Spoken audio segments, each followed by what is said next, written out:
During the month of July in Hastings, people are getting super excited because they know that Rivertown Days is coming. So let's celebrate this month by baking a cake, paying tribute to our hometown festival.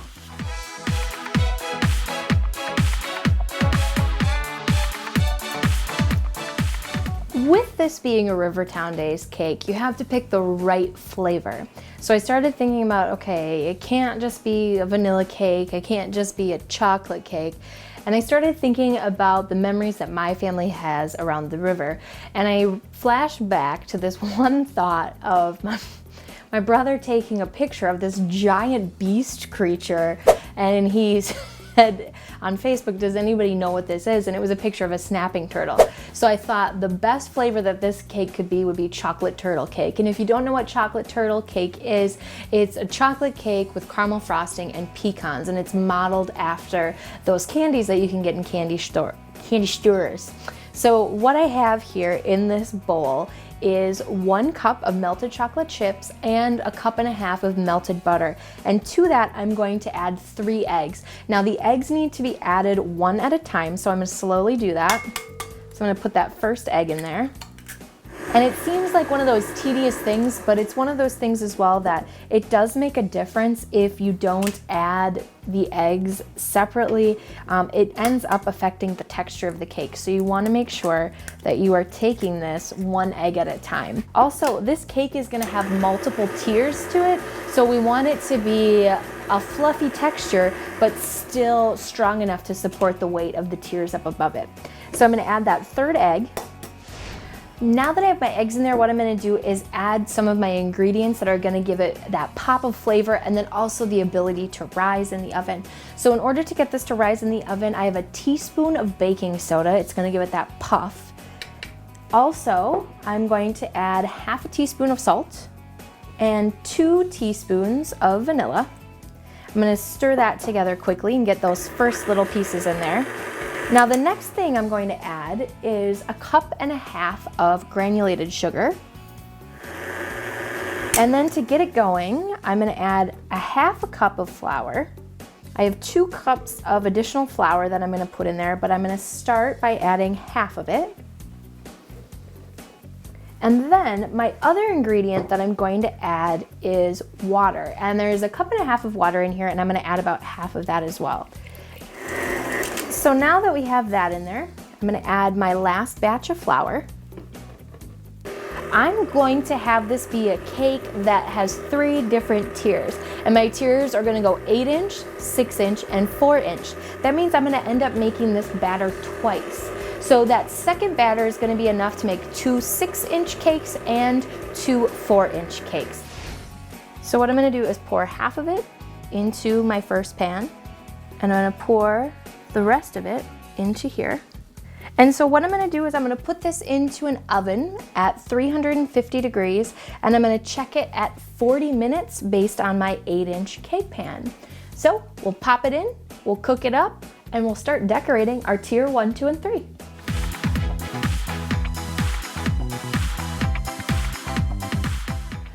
With our chocolate cake, we need to have caramel frosting if we want to get that whole turtle cake vibe going on. So we're going to make caramel frosting now. So we have 1/2 cup of butter, and we're going to put this into our pan to start melting it. I'm going to break it into chunks so it can start going a little quicker. Then to this melted butter, we have 1 cup of dark brown sugar. Now it's really important that you have dark brown sugar because that's what's gonna help bring in that caramel flavor.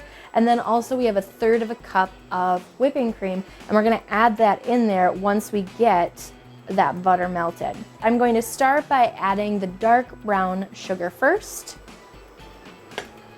And I wanted it to be densely packed. And so I'm gonna add my 1/3 cup of whipping cream.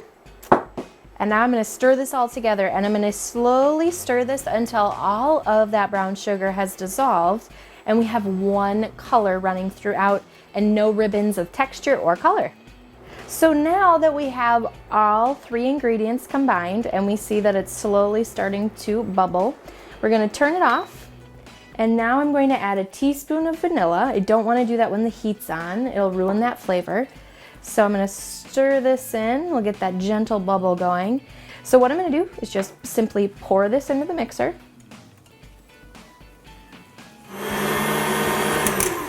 So since we have all of our frosting mixed together, we are ready to start building our turtle cakes.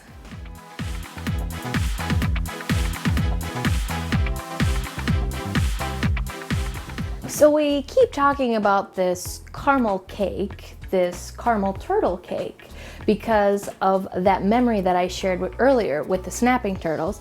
So let's talk about putting it all together. So the easiest way I feel is to make tiny little cake rounds. So I'm going to take my parchment paper off the bottom.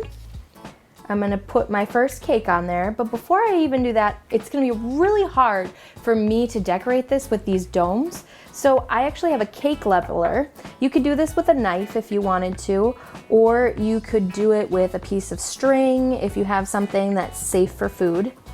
And I'm just going to come through and I'm going to level off my cake. And I'm going to make sure that whatever size I decide this cake should be, I'm going to make the same with my other cake. So I'm going to level that one off right away too. And I always like to put it into the middle, put my hand on the top and spin it around 360 degrees, because then that does a good job of not tearing the edges of that cake. And now I'm going to transfer over my frosting onto that layer that I have. So I'm going to put this in here. And if your cake starts to kind of make little tears or pulls, it might be easier for you if you take a moment and put it into the freezer just to bring down the temperature of the cake. It'll also hold that crumb better.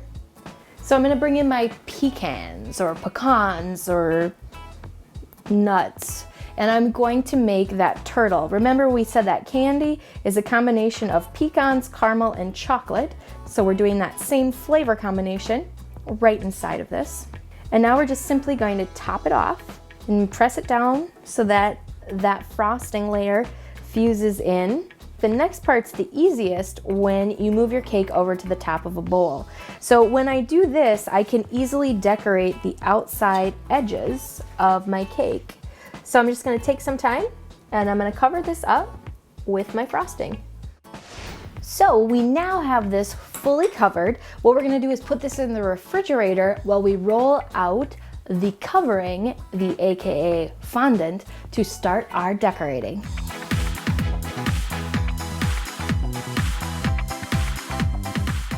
While our cake is chilling, what we're going to do is roll out the fondant layer. So you can buy fondant ready-made. So I've got a little blob of it right here.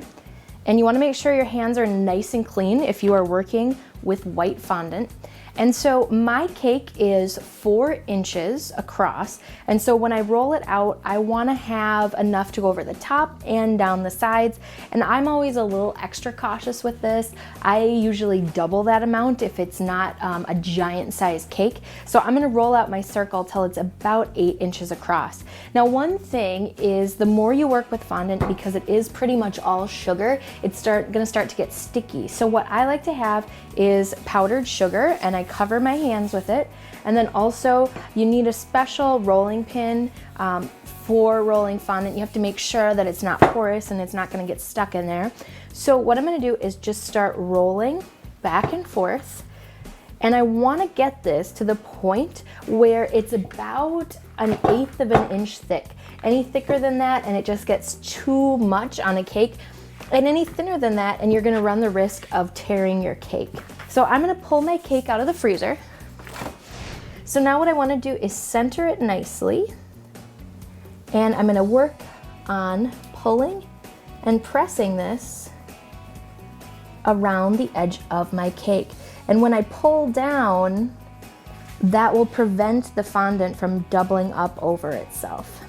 And now I have this little tool. It's not necessary, but I think it's helpful. It's just a nice flat piece of plastic, and it's not porous at all, so nothing can get into it. I'm going to take some powdered sugar, tap it on there, and I'm going to pack it in nice and tight. And I'm going to roll around the edges. And I'm going to make sure that I've got a flat top on there as well.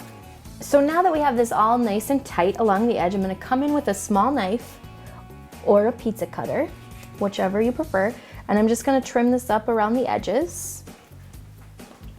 And now it's time to clean this up, and we're going to start decorating our first tier of the cake.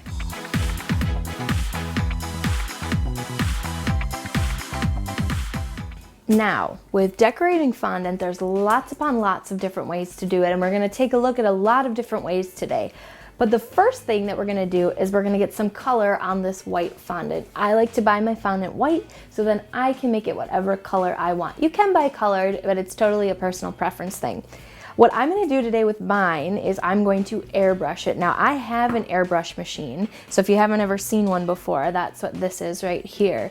You don't have to have an airbrush machine though. If you go into any of those cake or baking aisles in any of our stores in Hastings that sell that, they have cans of food coloring that are actually under pressure where you'd shake it up just like a can of cooking spray, press the nozzle, and you can decorate it, and they come in a variety of colors. I just happen to have this, and it's more what I'm comfortable using.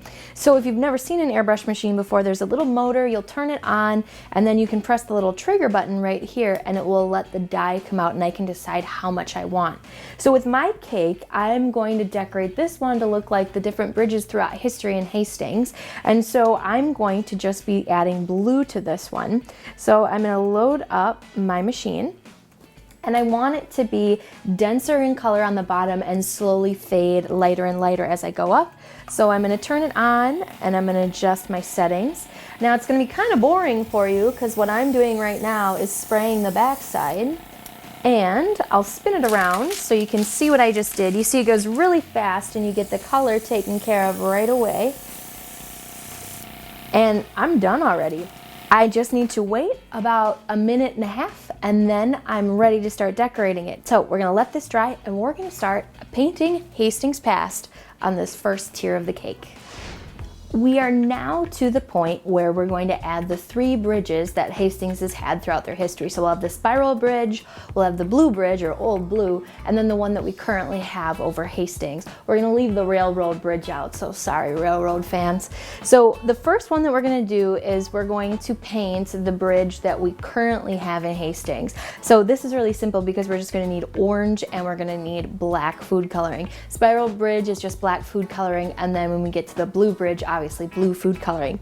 The best type of food coloring to use for this is the gel food coloring. You can see when I hold it up, it doesn't move anywhere. It's really thick, and in order to get it to that paint consistency, we're gonna have water to do that. So in order to mix my paint, I like to have a container for each color that I'm working with, and then I just simply take that black and I slowly start pulling it out. It's just like when you were in school and you had to learn about how to do watercolor painting.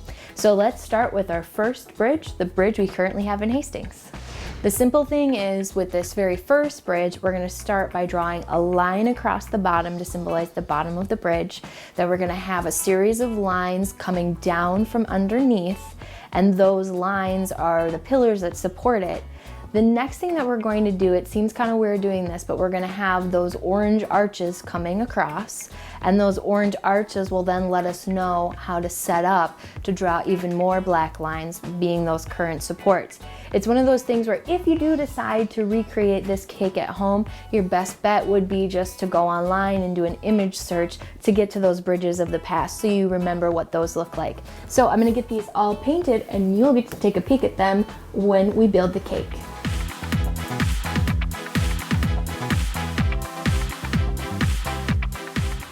So for the second tier of our cake, we're gonna keep going with our Rivertown Days theme, and we're going to make it look like the river. And to do that, we're gonna make a water glaze. So what I've done is I've started blooming gelatin in here. And that means I've got these packets of unflavored gelatin, and you can see now it's really solidified. It comes out like a powder, and now it's changed. So I'm ready to start making my glaze. So to do that, I'm gonna add 2/3 of a cup of water. I'm gonna put in 1.5 cups of sugar. And then the last one's the sticky one. This is 1/2 can of sweetened condensed milk. So I'm gonna plop that in there. And so now I'm just gonna turn this on so that all of my ingredients melt together. And I have one consistent consistency. That's kind of redundant, but that's all right, you know what I mean. So what we want here is one consistent texture going all the way through. We shouldn't see any ribbons of color, it should be all the same color. So at this point, my gelatin's been blooming for about 5 minutes. So what I'm gonna do is I'm gonna scrape this out of my bowl. And you get a big plop in there. So now that I have my gelatin in here, I'm just gonna stir it back and forth and break up all these pieces so that it's totally combined. So now that all of my gelatin has been incorporated into the rest of my liquids, I'm gonna turn this off. And what I'm gonna do is I'm gonna add it to 1 bag of white chocolate chips. It doesn't need to be anything fancy, just these white chocolate chips. And once I pour this over the top, I'm gonna stir to combine it all together. I wanna do this in a heat-proof bowl as well. That's why it's not clear and you can't take a peek in there right now. But I want this to be in a bowl that can go back into my microwave. That way, if I'm working with my glaze at all and I want to make it more liquefied, I can easily pop this into my microwave and take care of it. So now that we have it all stirred together, for the most part it's melted. And so what I have is a fine mesh strainer. And I'm gonna put this into a smaller bowl and just balance that in. And I'm going to slowly start straining my glaze through here. And you're gonna find that maybe a chocolate chip or two didn't melt down, that's okay. And now what I'm gonna do is I'm gonna pour it back into the big bowl, which seems kind of silly, but I'm gonna keep a little bit of it behind. And now I'm going to work on making the 2 colors for my river. And I'm gonna do that by grabbing blue food coloring, and I'm gonna grab a little scoop. And an easy way to do this, I've discovered, is if you save like a baby spoon, you can easily get in and get a scoop of that. And now all I have to do is stir in that blue color. So now what I'm gonna do is I'm not going to add any additional food coloring, but I am going to dye my second container of my glaze. And I'm simply gonna do that by moving right close, and there's a little bit of dye on there. And now I'm simply just going to stir in that second bowl and barely change that white color. So we already got our cake ready for the second tier. So now we're ready to decorate it. And to decorate it, what I'm gonna do is I have a pan here, and I'm gonna keep track of my extra glaze by putting a tall canned item in here. So with my already decorated cake, what I've done is I've put it into the refrigerator for a little while so that our frosting is nice and hard. And so I'm putting that on top of my can, and I'm gonna come in with my darker glaze color first, and I'm gonna start on the edges, and I'm just gonna slowly pour it around the edges. And this is gonna give me my base coat. And then I'm gonna come into the middle a little bit, and you can see slowly the color will run over the edge of the cake. And now what I'm gonna do is I'm gonna come in with that lighter color, and actually I'm gonna be more precise with it this time. And what I'm gonna do is take a scoop and drop it on here in random spots around the edge. So now we've got our glaze on our cake, and we're gonna take care of doing our other decorations so that this has time to set up. So let's move on to that next tier.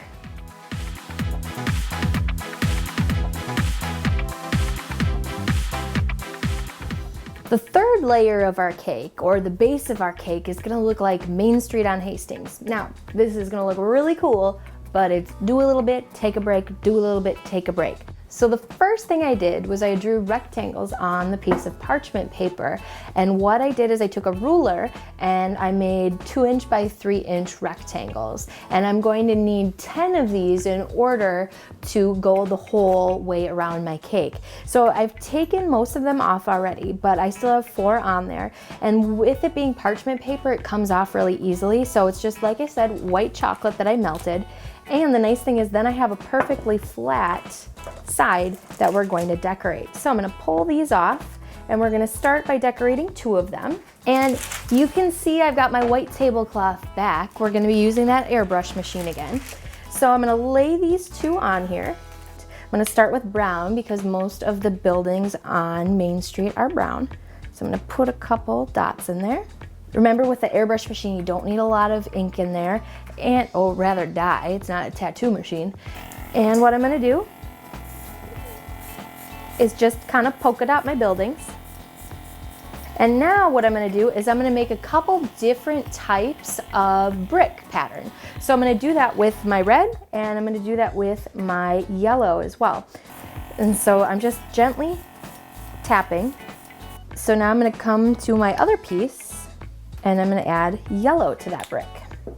And now I'm just gonna go in and finish up that marbleized texture.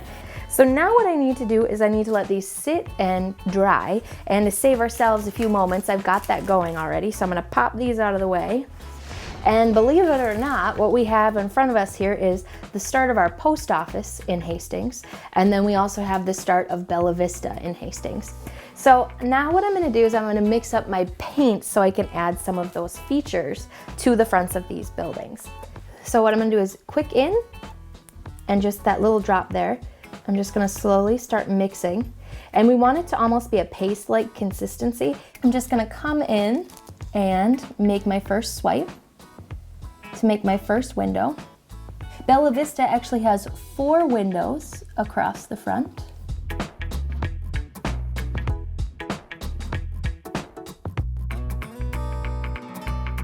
Normally we'd have to wait for these to dry, but I saved us a few steps. I have some in here that are already done. So now we're gonna use another fancy ingredient, and that next fancy ingredient is called a sugar sheet. And so with this, what I've got here is just this white, it almost looks like a piece of paper, but it's actually sugar that's been pressed together. So I'm gonna cut a strip. And then looking at this, I want my Bella Vista sign to be about this large. And what I'm gonna do is I'm actually gonna come in with a food coloring marker. This is right by where the sugar sheets and basically everything that you could possibly need. And I'm gonna write post office. And I'm gonna get some edible glue. So I'm gonna grab a clean paintbrush that doesn't have any black on the back and grab just a tiny dot of that. And I'm gonna paint this across the back just in kind of a little zigzag. So I'm gonna let these dry. I'm gonna make 8 more buildings of Main Street, and then we need to decorate our cake with frosting so we can attach Main Street and make it look complete.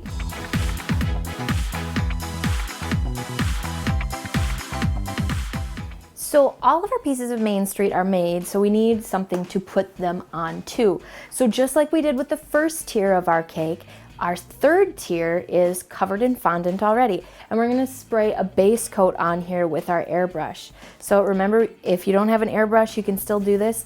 You could paint it on by hand, like we did on the first tier, or you can buy that pressurized air like we mentioned. So we'll put in some brown drops into there.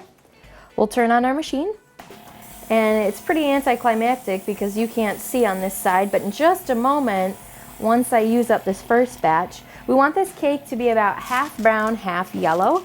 It'll kind of mimic what we've got going with that brick bit. So now we've got our brown all along the base, and we're gonna come in with yellow on the top. So we'll do the back side that you can't see, and then we'll spin it so you can see the front. So now we've got yellow on there. And then I'm actually going to come in and do the top of my cake as well. The nice thing is, if you dye a cake like this, it doesn't take very long at all for this airbrushing to dry. So really, in about 5 minutes, we'll be able to put our entire cake together. Our airbrush is nice and dry, and if you notice, this is our cake plate that we found at one of the antique stores in downtown Hastings. And what I've done is I've started gluing on all of the different businesses in Hastings. So you can see what I've got going here is these little rectangles that are decorated to look like all of the places downtown in Hastings. So we're gonna add the post office and Bella Vista. So I'm gonna put a dot of my edible glue on a clean sheet of parchment paper, and let's tip Bella Vista over so you can see now everything is nice and sealed and all set. And on the back side, I'm gonna go to the lumpy bumpy side. I'm gonna grab some of that glue, and I'm just going to start spreading and painting it all over the back side. And then after I get my edible glue on there, I'm just going to take and put it along the edge of the cake, gentle press, and then I'm gonna use my paintbrush and I'm gonna hold it there for about a minute. So after I finish pressing this on for a minute, what I'm gonna do is I'm gonna let it sit for a little while. I don't want to start stacking my cakes right away because if I do, I run the risk of maybe bumping some glue that's not totally solid. So I want to let this sit for about an hour before I start stacking all of my pieces.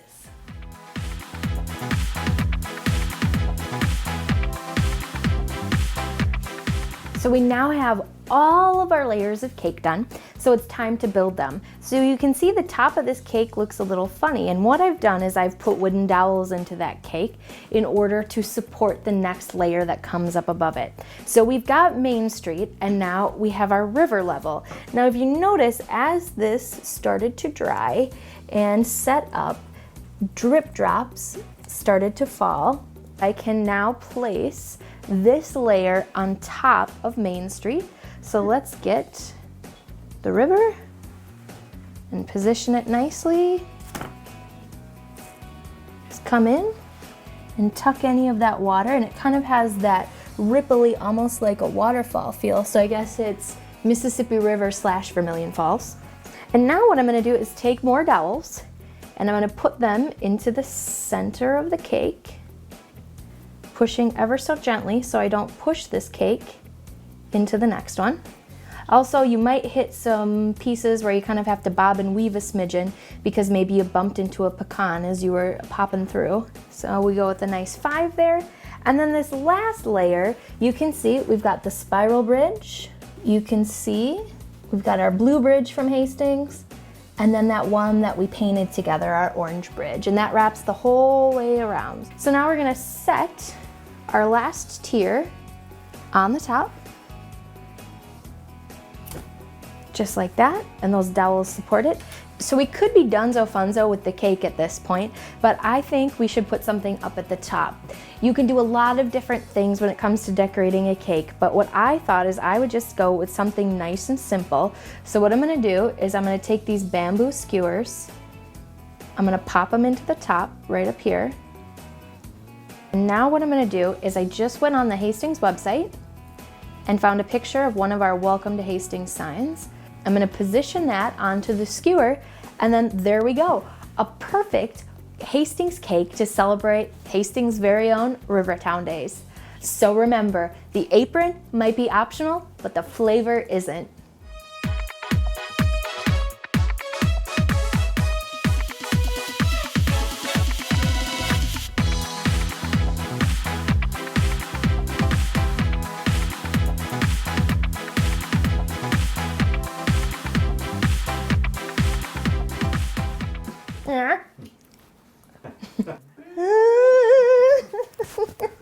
Chimon.